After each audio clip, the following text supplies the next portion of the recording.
Well, hello, my friend. This is Joe Bekmotsky. I'm the founder of Power to Be Happy and also the author of Finding Hope in Times of Uncertainty, a guide to thriving in a challenging world of today. And today, right now, when I'm going to talk to you about really 5 huge things that really to help me to become so much more productive in my own life, I'm also going to share 5 myths or misunderstandings that I really believe that exist about productivity. And I think the first one, and this is huge, I really believe that the first myth that we have about getting things done and kind of getting the things that you want to have in your life and doing it in a so much better way is that you have to focus on your strength. And I think, it's the idea behind it and the intent behind it is good, right? Like you want to focus on doing things that you do great and that kind of come naturally to you. But what happens if those things don't really serve you? Because I'm good at a lot of things that aren't really helpful in any sort of way. I'm great at talking a lot of stuff. I'm great at coming up with ideas, but not really making them happen. I'm great at a lot of things that aren't really helpful to me and my mission in life and what I want to achieve. It's not helpful at all. If I'm just gonna do that, that's not gonna be helping me. In fact, it's gonna take me further away from where I want to be and where I want to go in life. So I think it's so much more important to really build your strength, to build your strength and make them be in the place that you are happy about. Put your strengths and something and look at and see, well, what are the things that are gonna help me go forward in life? What are the things that are really gonna, when I look at where I want to go and where I want to be, what are some of the things that are gonna really help me? And that could be, they could be skills, that could be, capabilities, it could be, areas for improvement. But when you look at what those things are, you're gonna think, well, what are those things that are, where do I want to be strong? Where do I want to grow? And then kind of go into those directions and go to where you are wanting to grow, where you're gonna, that's where you should put your focus on, I believe, right? I'm trying to focus my best on, for example, writing. I know that writing is important for me. So the only way to get better at it is to really write a lot. I mean, I'm not good at writing. I've never done writing in my life. I've done creative writing, but writing non-fiction, for example, or expressing my own ideas and coming up with kind of step-by-step strategies that can really help people. That's not where I'm come from. So I needed to learn a lot about that and then make it practice. Doing videos like this, that's never been my strength. In fact, it's just been something that I was just horrible at. And even now, obviously, I'm just only trying to work on it and make it better. I'm by no means an expert. But I know if I want to make an impact in my life, that's something I need to work on. And that's something that I practice and I do and I pay as much attention to as I can because I'm building that strength. I'm building that capability and skill as well. The skill of doing it and not having to rely, for example, on multiple takes or editing or whatever to really, kind of get my message across and express it in a way that is authentic for me and real. So what is that for you? What are some of the things that you want to achieve in your life? What are some of the strengths that you want to have? What are some of the areas where you really feel that you want to grow in? Because that is what's going to make you more productive, and that's what's really going to move the needle so much greater than just playing to your strength that you might already have. That's number one. The second thing I feel a huge myth that we have is all about like the myth of planning, right? That you're really gonna plan ahead and plan everything ahead of time and have it like a big to-do list, and sometimes, plan, a year out ahead. And I think that's great as an intent, right? As if, things are going to happen. It's great to have ideas. It's great to have ambitions.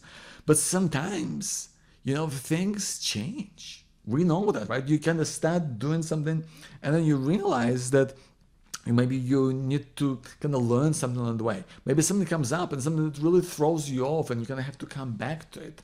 And then you end up feeling bad about yourself because you're going, well, for example, I was writing my book and then, all these restrictions happened and I had to kind of readjust and deal with like homeschooling and working from home and doing a whole million different things. And it kind of threw my plans off for writing this book. And there was times when I was really just beating myself up. I was going, like, why aren't you getting more done? But that's because things have changed. And that's important to realize that no matter how good of a plan you have in place, that things are going to be able to change. So sometimes it's just important to give yourself to things that are really matter to you the most right now. And you're going to fix things later if needs be. By making these detailed plans, these plans where you're going to kind of figure things out and plan it meticulously, sometimes that doesn't work. Sometimes it's just about saying, listen, I've got to focus on my, maybe 3 things. I've got to focus on my book, I got to focus on my work, and I just got to focus on my family. And that's all the things that I'm going to give all my time into, and that's where I'm going to go, and that's where I'm going to be at my best, and that's where I'm going to deliver. And everything else, well, we'll just have to deal with it as it happens. And, I feel that having those 2, 3, 4 things in your life that just are key to really where you're at, sometimes that's more important than having the plan. So I really believe that can be something that really helps you to be more focused and get more results to have the life that you ultimately want. Now, the third myth I think that really exists is all about willpower. It's this idea that you can just decide to do things, and that things are just going to magically fall into place. You're going to make things happen, and it's all going to come together, and that's hard sometimes. I really feel that it's difficult because willpower, I feel, for me at least, is not enough. Because there's, like we talked about, there's distractions, there's things that come in and take your attention. There's all these urgent things that come up. There's you might just not feel well one day. You might be sick. There might be like all these fires that need putting out in your life or in your work or whatever that needs to happen. So just willpower alone, I don't think is helping us get to where we want to be.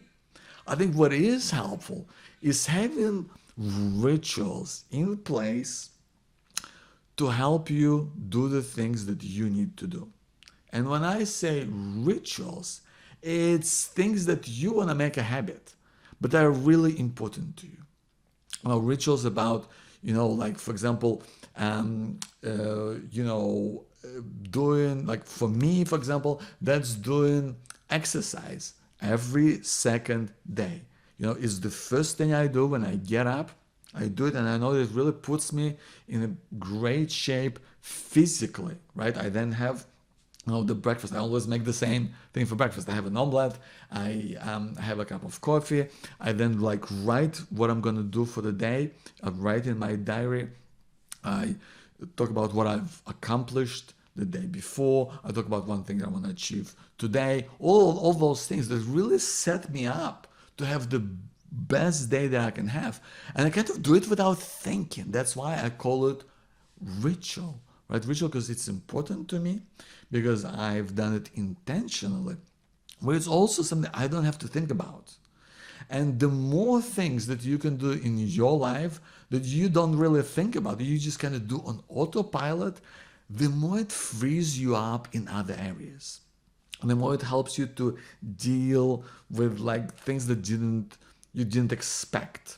The more it helps you to get on top of things that maybe kind of threw you off, right? So that's all really important. And so the more you ritualize your life, the more you put these habits that are meaningful habits that are going to really help you, and it's going to really kind of set you up for the life you want, the more productive you will be, the more you will be able to spend your kind of willpower on other things, and you can really proportion it and help you move in the direction that you want to move into without really thinking. And these rituals can be, about the key areas in your life, which is your body, like your physical health, what you eat, or you're doing exercise or going for walks, whatever that is for you.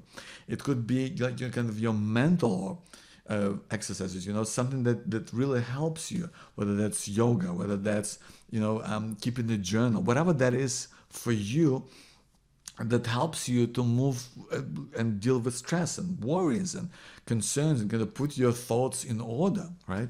Those things can really help. And ultimately, your purpose is how you plan out your day, what you do in your work or in your passions, in your hobbies, and how you want to kind of serve the people around you and be at your best. And that's what really, I think, can make a biggest difference when you ritualize your life. The other huge myth that we have that I think prevents us from really getting to where we want to be in life, and this is something that I personally have suffered a lot from in my life and still do to a large extent, and that is this myth that we have about being an overnight success. And I really believe that that's kind of the expectation that we have in our society. That's all the stories that we hear on social media, in traditional media, or wherever you look, right? That's what people say. And whenever you see something, you kind of look at people getting massive results, and whether this is, in their personal life, whether it's in their professional life, whatever the case might be. But it kind of looks like, when you look at these stories, it looks like maybe they came out of nowhere, or maybe it just looks like they just really, it's perfect or so much better than what you have or what you could possibly have. And that often makes us feel inadequate, and often makes us feel like not happy with the life that you might already have. It makes you feel like, well, I don't even know, why should I bother? Why should I even bother going after something in my life when I'm like, I'll never be that? And I think that's valid things to have. And I think the more we can stop ourselves from looking at these examples, the better. I mean, and only look at it from a perspective of perhaps there's if there's a learning that you can extract and go, well, is there something I can do to kind of model that experience and do things a certain way that really helps me? And that way it's helpful. But if it's not that, then, I think it's so much better to kind of just put it aside. Because what I believe is the biggest difference, the biggest, I think, kind of approach that can make the biggest difference in getting where we want to be in life is when you compare yourself to yourself. When you compare the progress that you're making against what you've done before. And when you do it with intention, when you do it in a place where you do it regularly, where you do it against things where in areas where you want to grow and where you want to get results, and whether that's in your personal life, whether that's or in professional life, whether you want to fall in love, whether you want to have a greater sense of connection with your family, whether you want to grow your business, whether you want to kind of get the next step, next step in your career, or get a better job, whatever that is for you. I think it's so important to compare how far you've come, or compare yourself to the progress that you've made. And it doesn't have to be something huge, but it can be something that gets you that one step closer. Something that really helps you to kind of get further along. And maybe it's comparing yourself to the skill level that you've done. Maybe it's comparing your results. Maybe if you, for example, if you're doing, let's say you're doing videos, right? You can get, maybe the number of viewers, maybe the feedback that you get. Maybe it's, if you want to fall in love, that's the number of dates that you had. Maybe it's how you feel after, a conversation with someone in your work. Do you feel more calm? Do you feel more in control? Right? So you can find your own kind of ways where you're gonna look at how far you've come and the progress that you're making. And that not only helps you improve and do things better, but it also helps to acknowledge your own journey and the progress that you are making in your life.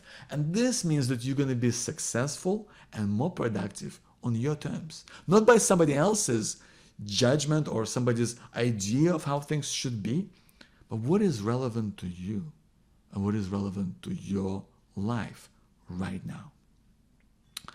The last, really the fifth, idea I want to share with you, and really I believe that this is the biggest difference, the productivity I believe that nobody really talks about.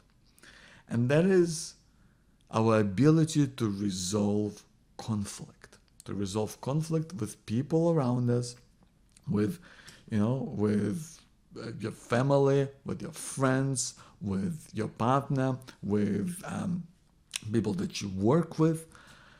Because the truth is we all have conflict. I think that's inevitable. I wish we didn't. I wish that in that respect life was easier.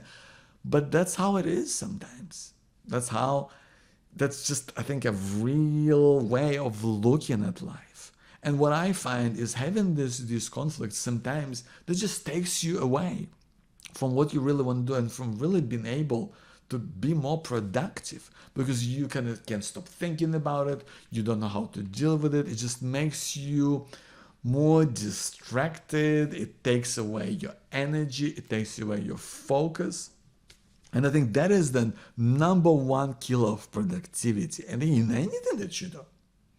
So I think it's so important to try to, first of all, is really to focus on really meaningful resolutions and finding a way forward, whether that's a situation that you can resolve, like you can actually do something within this situation, whether that's, for example, if the situation where you got upset or someone or you upset somebody else, or it's just been a mutual misunderstanding or disagreement of a kind, maybe having a conversation with that person and saying, how you felt, and trying to uncover, what is it you can do to find a way forward and feel better about yourself and this person and this situation. That's going to be critical. And also trying to make sense of it and trying to really see for yourself as well. What does it really mean? Why do I feel this way? Because sometimes that's what happens. Sometimes you go through life and you don't really know why it upset you. You don't really know why it made you feel this way. So looking within yourself can make a huge difference in how that you experience life, how you go through life, and ultimately how you can achieve more in a way that is going to be meaningful to you and your values and how you want to be out in the world. So I hope those 5 things to be more productive can really help you along. My name is Joe Bakhmutsky. Thank you so much for being here. I'll see you next time.